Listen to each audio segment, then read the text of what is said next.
Hey, Captain Chris Meyer, Central Florida Sight Fishing Charters. What I'm going to talk about briefly and show you today is the different planes of fly casting.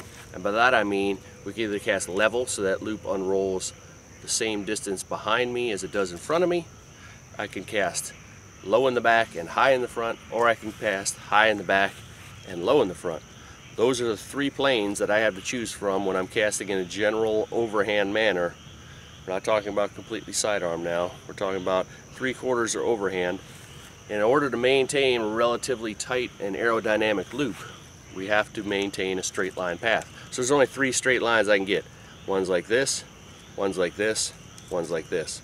Now, the farther we're casting, the more and more, generally what I'm doing is casting low in the front, high in the back. I want that fly to unroll right above the surface of the water, so that wind and aerodynamics of that fly do not control where it lands. I want to control where it lands. It unrolls right above the water, falls into the water exactly where I want it to. If I unroll it 5 feet above the water, as it drifts on down, I don't know where it's going to land. The other thing that happens when I let that line straighten out, way up here, the line goes straight, the fly yanks on the rod, on the tip of the rod. The fly line yanks the tip of the rod, it jumps it back, and you end up falling short of where your intended target was. If I cast low in the back and high in the front, that's great for me throwing as far as I can if I'm not really worried about being accurate. But again, if I let that thing go 15 feet up in the air, I have no control over where it lands. So generally what I'm doing, and if you're trying to be accurate in your placement, you're going to be casting higher in the back, lower in the front. Now the closer I'm aiming, so the shorter my cast is, the higher and higher that back is. So if I'm casting only 30 feet in front of me, and that aim point is right out here, then I'm casting really, really high in the back.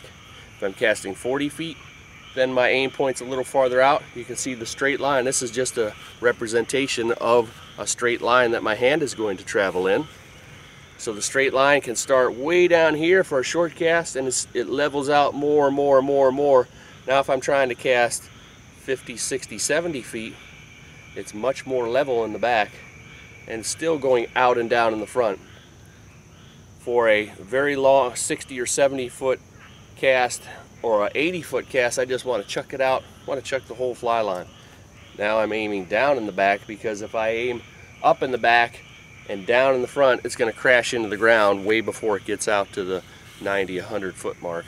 So there I'm not really worried about being accurate. We're not casting accurately at fish 100 feet away. We're looking at medium, short and medium casts, being super accurate, high in the back, low in the front. Something I encounter a lot when I fish with folks is they overpower the back cast, making the line go down in the back. In order to maintain a tight loop, they go up in the front. So it goes down in the back, up in the front, down in the back, up in the front, and then they say, well, I'm going to change it now and get it down to the fish, and they come around and down. The loop opens up and disappears. And I'll also show you a little clip of what that looks like. So if you can videotape yourself or have someone watch you, compare these casts to your cast and see which one is going to work better for you and what it is you may need to change about your own cast to help you start catching some more fish.